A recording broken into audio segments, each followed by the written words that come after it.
dia, Belo Horizonte, bom dia, Minas Gerais, e sejam bem-vindos a mais uma edição do programa Agenda Minas, que hoje vai falar sobre a reforma da Previdência. Se por um lado o governo tem urgência nas mudanças e usa o argumento de dívida para alcançar metas e ajuste fiscal, por outro lado, centrais sindicais e entidades de classe refutam a proposta por considerarem forte os prejuízos a trabalhadores e servidores públicos. Esse tema, reforma da Previdência, foi debatido em um seminário realizado no dia 15 em Belo Horizonte pelo Sindicato dos Servidores do Poder Judiciário Federal, que reuniu aí especialistas, economistas, advogados, sindicalistas em diversas palestras que discutiu e aprofundou todos os detalhes sobre a proposta reforma da Previdência e também apresentou números controversos que contrapõem a posição do governo. Todos os detalhes você passa a saber agora.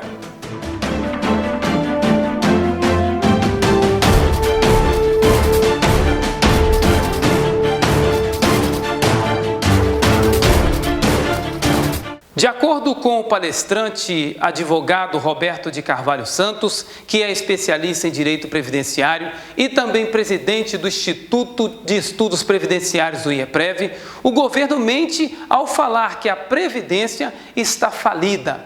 E, em tese, ele defende que o sistema é superavitário e que não há necessidade de reformas. A reforma da Previdência Social, ela já tem sido feita há muitos anos. A Constituição Federal de 88, ela instituiu um excelente modelo de seguridade social e ela tem sistematicamente sido modificada. E as reformas que estão se avizinhando aí, estão anunciando, elas são totalmente desnecessárias, porque a Previdência, juntamente com a assistência e a saúde, ou seja, aquilo que nós chamamos de seguridade social, está extremamente superavitária. Tanto é verdade que o governo desvincula 30% daquilo que arrecada para outras finalidades que não seja o financiamento desses sistemas de proteção social. Então não há necessidade de reforma previdenciária. Isso é um mito, isso é uma inverdade que tem como objetivo a privatização da Previdência Social. Como é que vai ficar a vida das pessoas que estão prestes a aposentar e dos servidores públicos se esta proposta passar do jeito que está? O governo anuncia que vai propor regras de transição.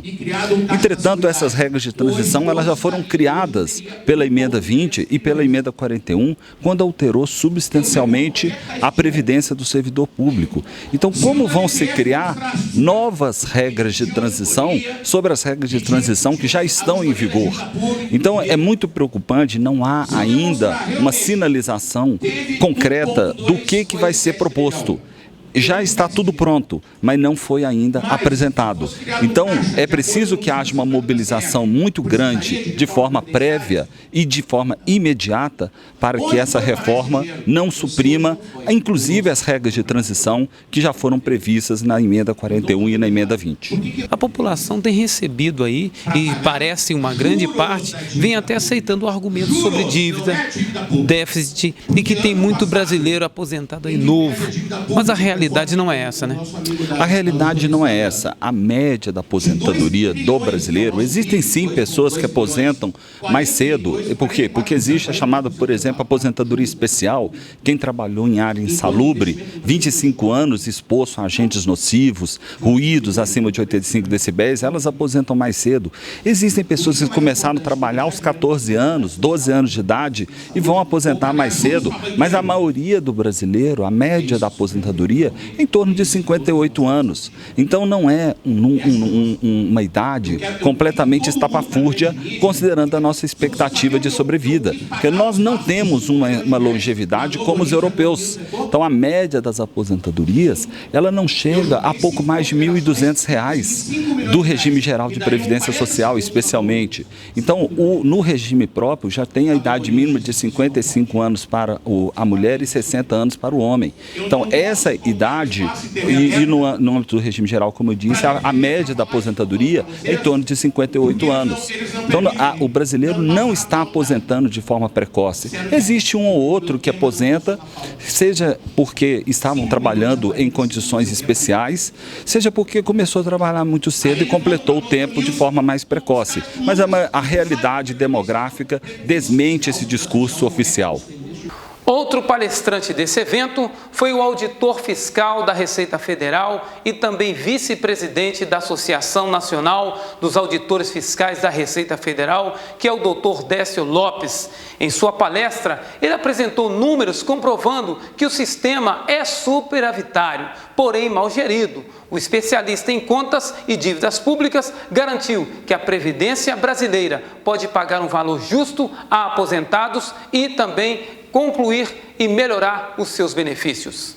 Pelo que nós apresentamos e mostramos aqui hoje com os dados do próprio CIAF, do governo federal, a arrecadação da folha de pagamentos, menos os benefícios previdenciários, aí há uma necessidade de financiamento em torno de 87 bilhões. Se você tomar como base a arrecadação da área urbana, menos os benefícios da área urbana, você vai verificar um superávit de em torno de 7 bilhões. Mas se você tomar como base a previdência da área rural, em que a arrecadação foi em torno de 7 bilhões e um pagamento em torno de 98 bilhões, você vai ter 91 bilhões de necessidade de financiamento, porque nós podemos dizer que isso é déficit mesmo, porque ainda existem recursos na Seguridade Social. Ou seja, enquanto existir um superávit da Seguridade Social, que em 2015 foi de 11 bilhões, não há que se falar em déficit da Previdência. O economista e coordenador nacional da Auditoria da Dívida Pública, Dr. Rodrigo Vieira de Ávila, com base em dados divulgados pelo governo, demonstrou o quanto a Previdência lucrou nos últimos 9 anos.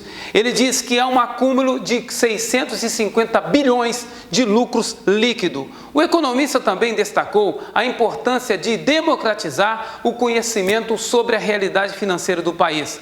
Ele apresentou gráficos e dados que desconstruíram a sustentação do governo sobre a suposta dívida e o déficit na Previdência Social. Eu faço parte da Auditoria Cidadã da Dívida, que é uma entidade da sociedade civil que visa exatamente mostrar o orçamento como um todo para a população, discutindo a questão do endividamento público, buscando uma auditoria sobre esse endividamento público e mostrando que o verdadeiro ralo do orçamento, na verdade, não é a Previdência. O rombo das contas públicas não é causado pela Previdência ou pelos servidores públicos. Na verdade, ele é causado pela dívida pública.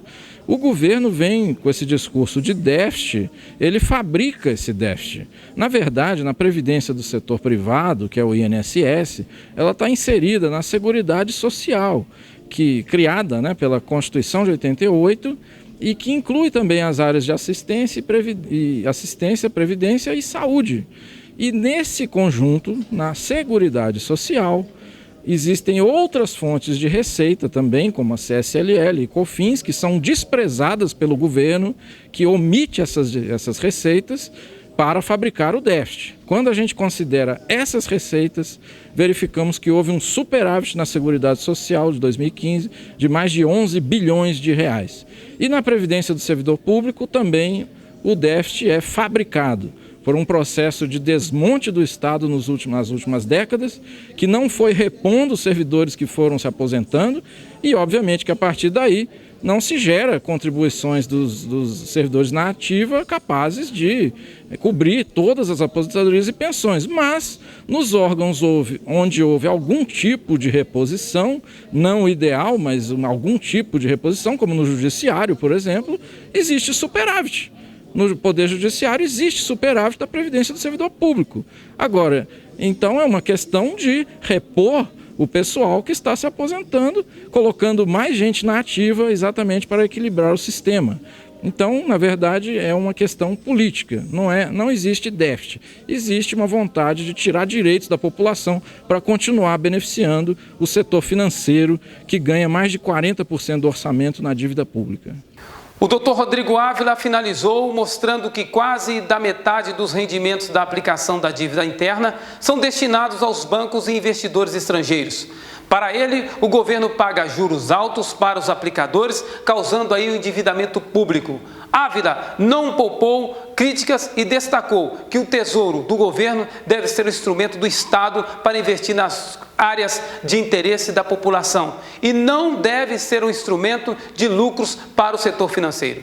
Bom, a gente tem que discutir esses supostos, como quer dizer, né, o governo e vários outros setores, dizendo que haveria um certo privilégio na população, que pelo fato de estar vivendo mais, né, isso é geralmente utilizado como argumento para defender reforma da Previdência, mas não se olha o verdadeiro privilégio que é um setor da economia, principalmente os bancos, né?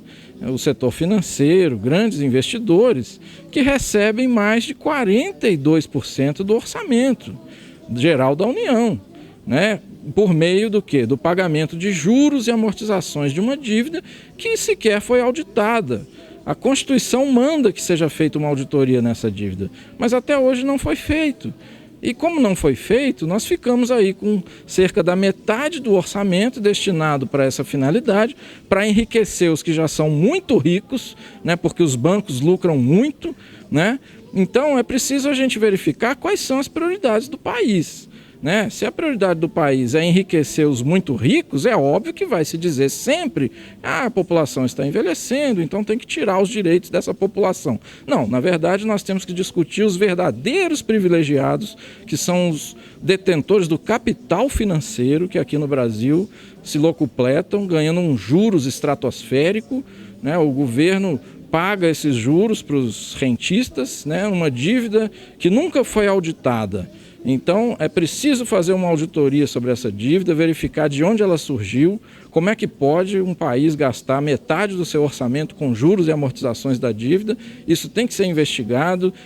Tem juros sobre juros nessa operação, que também é questionável juridicamente, e vários outros problemas que nós temos que auditar e investigar para se questionar essa prioridade que se dá ao pagamento da dívida, retirando direitos dos trabalhadores. Doutor Rodrigo, outro argumento usado pelo governo é com relação que ele gasta muito com pagamentos de servidores públicos, principalmente os aposentados. Procede essa informação, esse argumento? Não, na verdade isso é um outro argumento falso que tem sido utilizado para se tentar tirar mais dinheiro dos trabalhadores para enriquecer ainda mais o setor financeiro. Na verdade, se a gente olha o que se gasta no país com servidores federais, inclusive os aposentados e pensionistas, e a gente faz uma comparação de 1995 para cá, a parcela da receita corrente líquida, né, que é a receita de tributos, basicamente, do governo federal, caiu enormemente. Em 95, essa relação era mais de 54% da receita corrente líquida do governo federal era destinada aos servidores ativos, aposentados e pensionistas. Hoje não é mais do que 38%, ou seja, caiu drasticamente o gasto com servidores públicos nos últimos 20 anos, de mais de 54% para 38% da receita corrente líquida do governo federal. Então, na verdade, o que a gente tem tido é uma redução nos gastos com servidores e aposentados, porque esse valor, esse percentual já inclui os ativos, aposentados e pensionistas. Portanto, não procede esse argumento. Para o advogado da Confederação Nacional dos Aposentados, Guilherme Portanova, o déficit na Previdência é um mito e que há anos o governo, gestores, mídia e setores empresariais repetem o mantra de que há um rombo nas contas da Previdência, mas que, na verdade, há um interesse de privatizar e também dilapidar o maior patrimônio dos brasileiros, que é o seu sistema previdenciário. Existe hoje um grande discurso governamental baseado numa falácia de que há um déficit da Previdência Social. Tá? Estudos da Anfip, que baseiam a DPF 415, promovida pela Frente Parlamentar de Defesa Mista da Previdência Social, demonstram que há um superávit de 658 bilhões na última década na Seguridade Social. Seguridade Social, lembramos, é previdência, assistência e saúde. Mas o governo agora reinstituiu a DRU, que é a desvinculação das receitas da União. O que a DRU faz na prática? Ela permite que o governo pegue o superávit da Seguridade Social, que ano passado foi em 700 bilhões, ou melhor, o orçamento da Seguridade Social, retire 30% disso e use para qualquer fim sem prestar contas. Tá? O que nós descobrimos é que o governo está retirando dinheiro da Previdência, Assistência e Saúde para pagar juros de uma dívida pública que jamais foi auditada. Uma dívida pública que ano passado, pagando 700 bi de juros, subiu 700 bilhões. Então, não precisa ser matemático, nem advogado, nem especialista para saber que retirando dinheiro da Previdência, Assistência e Saúde para pagar algo que envolve tão somente juros e que aumenta a todo ano, é uma bola de neve cujo fim é um colapso, um caos. Outro item bastante atacado por Porta Nova foi na exigência da idade mínima de 65 anos e 35 anos de contribuição para se aposentar. Ele diz que se fizerem isso, o Brasil vai ser o campeão mundial de exigências, sendo que o único documento necessário para se aposentar será a certidão de óbito. Pregam que vão botar a idade mínima de 65 anos. 65 vai ser o começo. A intenção do governo é aumentar para 70 anos. No momento que mexe com 65 anos agora, uma regra de transição que vai acabar em 70, a aposentadoria por idade também vai ser mexida. Porque a aposentadoria por idade hoje já é com 65 anos. Então, se tu botar uma aposentadoria por tempo de contribuição com 65, tu vai ter que aumentar a por idade. Tá? Então, ou seja, a aposentadoria por tempo de contribuição vai ser com 65 e a por idade vai para 70. Vão aumentar a carência da por idade de 15 para 25 anos. Tu vai ter que, para acumular pensão com a aposentadoria, tu vai ter que comprovar a dependência econômica. Querem desvincular os benefícios assistenciais, que são os LOAS, que hoje são pagos sobre um salário mínimo do salário mínimo. Ou seja, querem cortar os direitos dos trabalhadores, seja dos que já estão, seja dos que virão. Pegamos uma média de expectativa de vida no Nordeste e Norte do país, é 65 anos de idade. Ou seja, quando eu falei na minha palestra que o governo quer fazer uma reforma e vai pedir um único documento para o trabalhador para se aposentar, que é a certidão de óbito, a realidade do Norte e Nordeste do país não me deixa mentir. Se a expectativa de vida é 65, eu vou ter que pagar até os 65 anos, eu vou pagar aí 45, 50 anos de previdência para receber 1, 2, quiçá. Ao meu lado, a Sandra Silvestrini, ela que é presidente do Sejusmig, que é um sindicato também de servidores públicos. Mais um encontro importante que cai por terra as apresentações do governo diante de déficit e outras situações. Hoje, cientistas e especialistas confirmaram o que vocês já vinham dizendo. A reforma da Previdência nada mais é que uma situação política para minguar os direitos dos trabalhadores. Qual o ponto de vista que você tira a partir de então e o que a sua categoria vai fazer diante disso? Bom, nós estamos convocados nossa categoria para reação, porque desde o início a gente tem dito, é uma falácia esse déficit da Previdência. Hoje os números, né, e palestrantes tão ilustres aqui presentes nesse evento importantíssimo confirmam isso. Então querem fazer mais uma vez, impor nas costas dos trabalhadores uma dívida, o pagamento dos juros da dívida, com a retirada de direitos e colocando para a sociedade essa falácia de que a Previdência é deficitária, quando na verdade ela não é deficitária.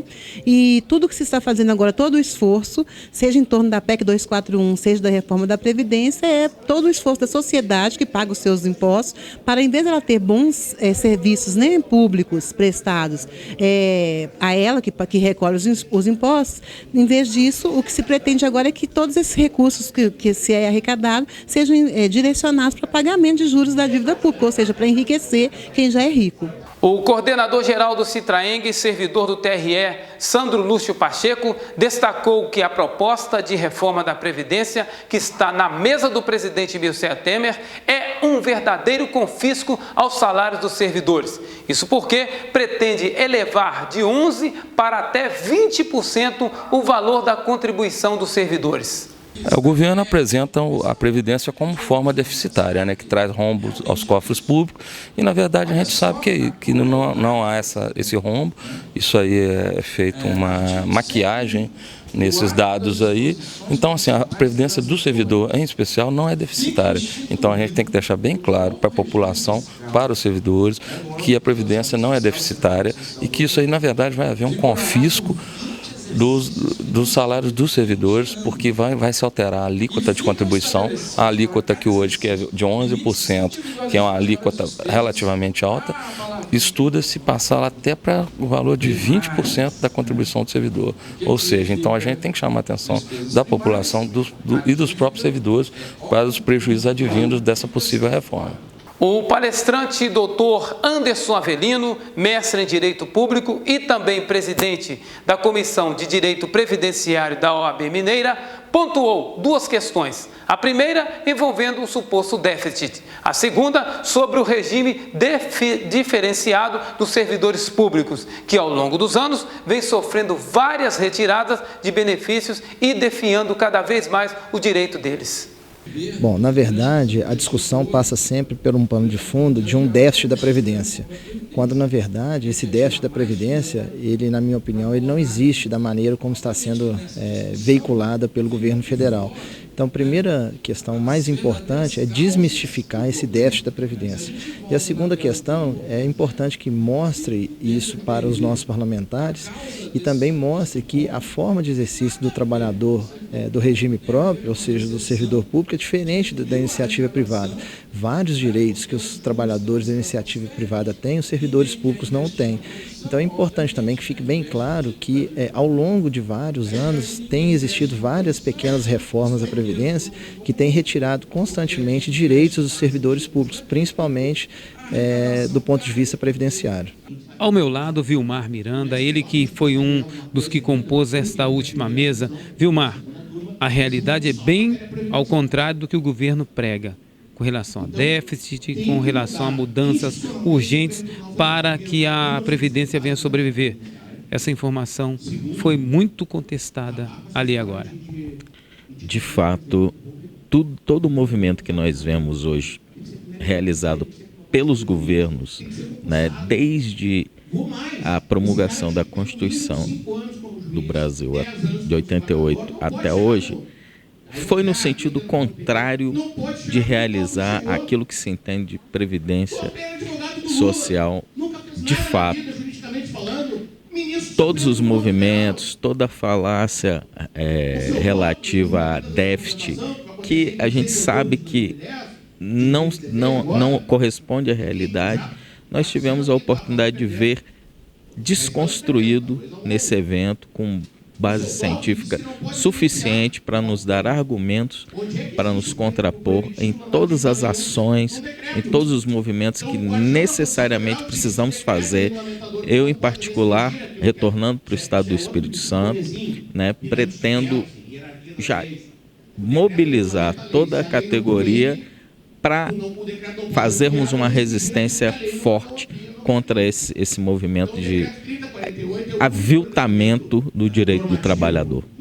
Esse encontro foi muito relevante para tratar da reforma da Previdência que o governo federal está falando que vai propor nos próximos dias. Infelizmente, os servidores públicos estão sendo vítimas de uma série de ataques. O governo federal culpa os servidores públicos por um desmando, nas próprias contas, do Estado, as próprias contas do governo, em virtude de uma irresponsabilidade fiscal. No entanto, hoje ficou demonstrado com dados técnicos que os servidores públicos não são os responsáveis pelas deficiências, pelas dificuldades das contas públicas. Muito pelo contrário, hoje se verificou que a dívida pública, a amortização dos juros da dívida, enfim, todo esse gasto envolvido com a dívida pública, que há muito tempo está para ser auditada, e esse mandamento da Constituição ainda não foi cumprido, é que se trata do grande responsável pelo déficit nas contas públicas. Os servidores públicos simplesmente estão desempenhando seu papel e procurando prestar um serviço de excelência prevalência para a população.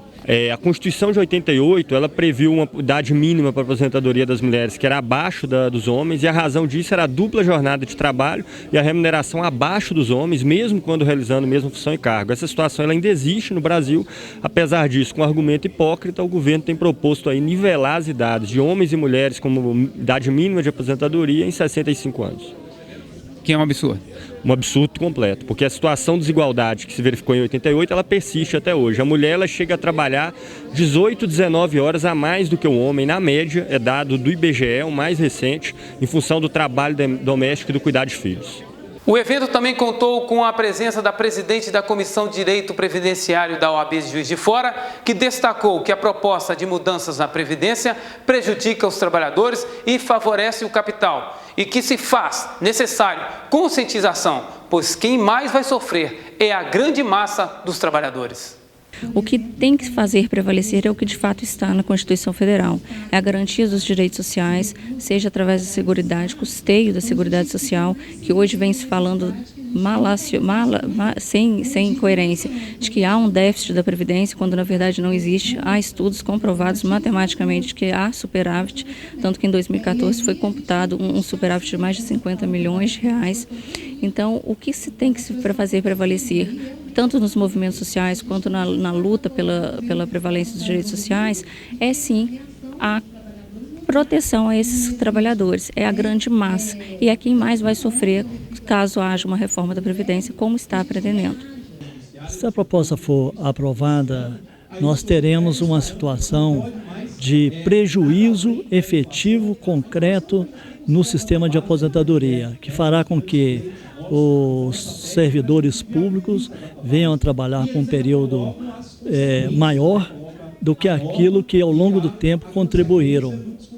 Desde a fundação desse sindicato, do qual eu sou um participante, ajudei a fundar esse sindicato, eu milito desde o seu início e nós estamos vendo agora a situação pior, a mais catastrófica para o funcionalismo público diante do sistema que nós estamos vivendo atualmente. Esse sistema previdenciário que está para ser aprovado com essa PEC 241, ela vai nos deixar completamente desnorteado, o funcionalismo público não tem por onde caminhar e por isso que nós precisamos deste tipo de trabalho que o Citraeng está fazendo aqui agora, conscientizando a todos os funcionários públicos e levando a consciência da nossa luta, da nossa batalha, que nós devemos continuar lutando. O mais importante é que cada um assimile os conhecimentos e repasse ao máximo possível para os colegas de base, família, ao máximo de pessoas possível, para que juntos, unidos, possamos agir com sabedoria em prol da diminuição ou da não restrição de direitos para toda a classe trabalhadora. A gente tem que se mobilizar e eu falo para todo cidadão, procure os seus direitos. Muitas das vezes a gente não se mobiliza por falta de conhecimento e assim, a gente tem que estar se mobilizando, procurando as nossas entidades de classe, da iniciativa privada para estar realmente nos mobilizando contra essa absurda reforma da Previdência, que é uma falácia, uma falsidade. O coordenador-geral do Citraeng, Dr. Alan da Costa Macedo, foi o responsável pela coordenação do evento e, em sua palestra, destacou a política entreguista e neoliberalista dos governos e fez um apelo aos colegas sindicalistas para que procurem informar mais a sua base e também trazer maior clareza sobre essas ameaças. Na verdade, esse evento foi criado justamente para fomentar um debate e, na verdade, fazer um plano de lutas, chamar o pessoal para a luta. Porque os eventos acadêmicos são bastante enriquecedores para levar informação científica. No entanto, nós estamos num momento crucial de mudança de paradigma na nossa história do trabalho. Nós estamos tendo uma mudança de interpretação do Estado. O Estado está se transformando num estado de bem-estar social, num Estado neoliberal. E nós estamos muito preocupados com isso, porque os destinatários do serviço público, além de nós, servidores públicos, seremos diretamente afetados por essas medidas. Por quê? Porque o Estado neoliberal, ele favorece banqueiros e empreiteiros e ele desfavorece a classe trabalhadora. Então nós, independente de governos, independente de partidos, queremos conclamar a luta, chamar a população para conhecer de fato que existe um superávit previdenciário e não um déficit como eles pregam. E nós queremos utilizar as mídias que trabalham em favor do trabalhador, do servidor, para levar a informação verdadeira. Eu já agradeço aqui a Band Minas, através do seu programa, Rogério Reis, que sempre levou a voz dos sindicatos e a voz do trabalhador para o conhecimento público. Termina agora a edição do programa Agenda Minas. Obrigado pela audiência. Sábado que vem temos um encontro marcado com a luta pelos seus direitos e com a voz de todos os trabalhadores. Somos o que podemos ser. Programa Agenda Minas, a imagem das entidades sindicais e a voz de todos os nossos trabalhadores. Até sábado que vem, neste mesmo horário. Que Deus te abençoe. Um bom final de semana.